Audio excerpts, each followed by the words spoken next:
Star Trek Online has been slowly announcing news on the new Mirror Bundle coming for this year's anniversary, but not enough for me to make a video out of yet. I was hoping we'd have stats by now, but so far we only know 3 of the 5 ships. So in the meantime, I'm going to be continuing with the canon-inspired build series. I left the decision on which era I would do for this video up to you guys, and the vote ended up being very close. But in the end, most of you chose the motion picture era. And by most of you, I mean like 51%. So get your Wrath of Khan uniform and your pulse phasers ready, and let's go take a look at the build. For this build, I am using the legendary Miracle Worker light cruiser, largely because I also left this up to a vote, and this is the one y'all picked. Personally, I would have preferred to use the Temporal light cruiser. But, as always, these builds are not meant to be specific to the ships that I am using. They can be easily adapted to whatever ship you want to use. Because this ship has a 4-4 weapons layout, this is going to be another broadside build. However, you can get away with using a dual beam bank build setup on certain ships, like the legendary Miranda or the Temporal light cruiser. Because the hardpoints on those ships for dual beam banks are actually in the correct places, they have 5-3 weapons layouts, and because there's actually an Omni Beam for pulse phasers. Speaking of pulse phasers, those are what I'm using on this build, because they are the closest you're going to get to Wrath of Khan era phasers.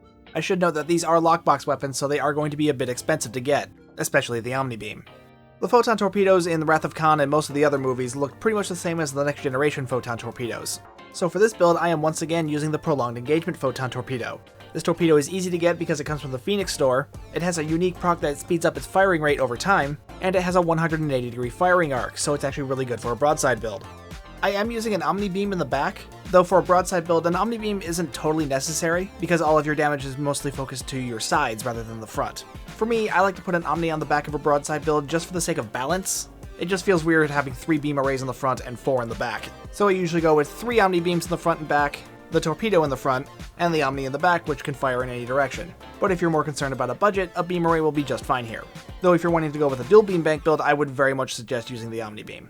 Over here is my usual setup for an energy weapon build, the Protomatter Deflector from the Fleet Colony for its buff to crit chance and crit severity, the Competitive Reputation Engine for the speed buff, a Deuterium Stabilized Warp Core for the reduced weapons power cost, though a Warp Core from the Fleet Spire might be a better budget option, because getting one of these with good mods on it can be a pain in the butt, and the Discovery Reputation Shield for its damage buff against enemy shields.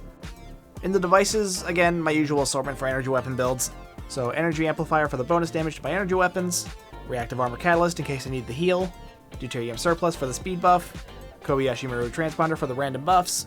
This one's actually very theme appropriate for this build because again, Wrath of Khan era. And the Red Matter Capacitor for the extra power levels. For the consoles, again, a lot of the usual suspects. Lorca's Custom Fire Control for the buffs to crit chance, weapons power, and shield penetration. Since this is a Miracle Worker ship, it will have 2 universal console slots, and in it I have a vulnerability locator, along with 4 more in the tactical consoles. These are here to buff my phaser damage and my crit chance, and are available from the Fleet Spire. Next is a simulated module from the Omega Reputation. This is mostly here to buff my crit chance and crit severity, but the buff to my weapons power setting is also kinda nice too because this is an energy weapon build. Next are my 2 low-buy-store consoles. The Tachyokinetic Converter is here for pretty much the same reason as the assimilated module, for the crit chance and crit severity, though the turn rate buff is pretty nice to have too. And Biomolecular Infusion Circuits because it has the highest crit severity buff of any console in the game. Over here is the M6 computer. This is available from the Tier 3 Temporal Escort. This is basically a budget version of the Domino, because it buffs your bonus damage and your firing cycle haste. Because this is a beam overload build, you can never have too much weapons haste, which is why I am also using the Domino on this build, because the effects of both of these consoles stack together when both active. The Domino also gives buffs to bonus damage and firing cycle haste, and comes from the Bajoran Interceptor. Next is the famous DPRM from the Atlas Prototype Dreadnought. This is here for its massive bonus damage buff, and the incredible hull regeneration this console gives also makes it a really good panic button. There's a reason we call it the best console in the game. Enhanced Plasma Manifold comes from the Tier 1 Oberth, and gives a sizable buff to all my non-weapons power subsystems. I'm using this because of 2 starship traits I'm using, and if you've been here before, you probably already know which ones they are. For my specializations, I am using Intel Officer as my primary to gain access to space flanking, and Temporal Operative as my secondary to gain access to Entropic Rider. Again, pretty standard for most of my DPS builds. For the personal traits, they really haven't changed at all. I'm actually not even going to bother going through them. If you want a closer look at them, go back to my TNG era cannon build video, or really any of my energy weapon builds. In the starship traits, first we have Emergency Weapon Cycle from the Arbiter. This is here to buff my firing cycle haste and reduce my weapons power cost. Overpowered and Overgun from the Legendary Defiant, which does pretty much the same thing. It just triggers off your firing modes instead of emergency power to weapons. So, funny story about this next one. This is preferential targeting off of the NX refit. You guys have seen me use this before. It'll buff beam overload anytime I use Cannon Scatter Volley.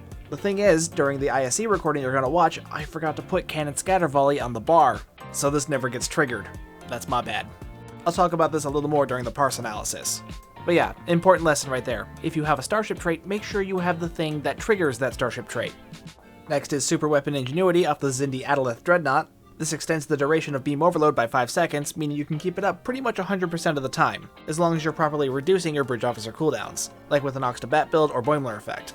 Next is a trait you guys have heard a lot about on this channel, Onboard Dilithium Recrystallizer.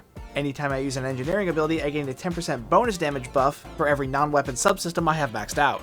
This trait comes from the Infinity lockboxes but isn't attached to a starship, so it's pretty easy to get off the exchange. The best diplomat comes from this ship, the legendary Miracle Worker Constitution, and it does pretty much the same thing as Onboard Dilithium Recrystallizer, except it triggers off of beam overload or fire at will. These last two traits are why I'm using Enhanced Plasma Manifold in the consoles, because that's how I'm maxing out my power levels to get the most out of these bonus damage buffs. In the space reputation traits is, again, the same as usual for my energy weapon builds. I'm not going to go over them here just because I've done it so many times already, so if you want a closer look at these, go check out the TNG era build, or really any of my other energy weapon builds.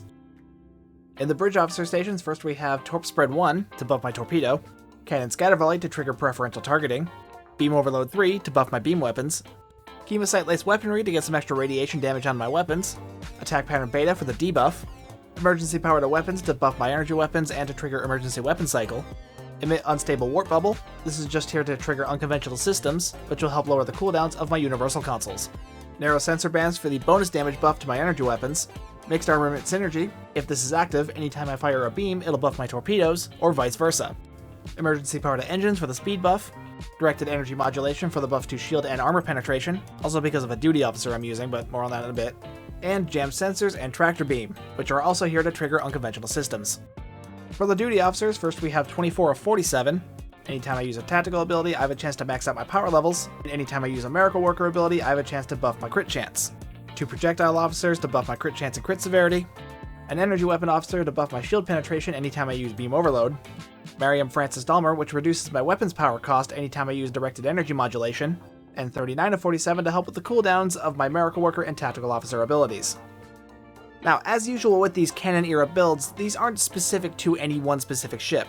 I'm using the legendary Constitution, but really you can put this on pretty much any ship. All you really have to do is adapt to the bridge officer seating.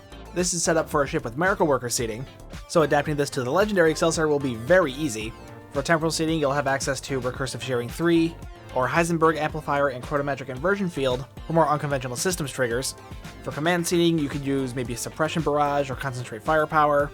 Or for pilot seating, like on the Seastorm Miranda, you could use the double pilot team trick along with Synthetic Good Fortune, like I talk about in the Canon Defiant video. Same goes with a lot of the traits. I know not everybody has the same traits that I use, but you can swap those out for more budget-focused options. That's the whole reason I made that useful energy weapon traits video. So if you want more suggestions for starship traits, maybe go give that a watch. Now, let's move on to the ISE and then the parse.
294k. That is honestly much better than I thought this would do, especially considering I forgot to use scatter volley, so preferential targeting wasn't getting triggered.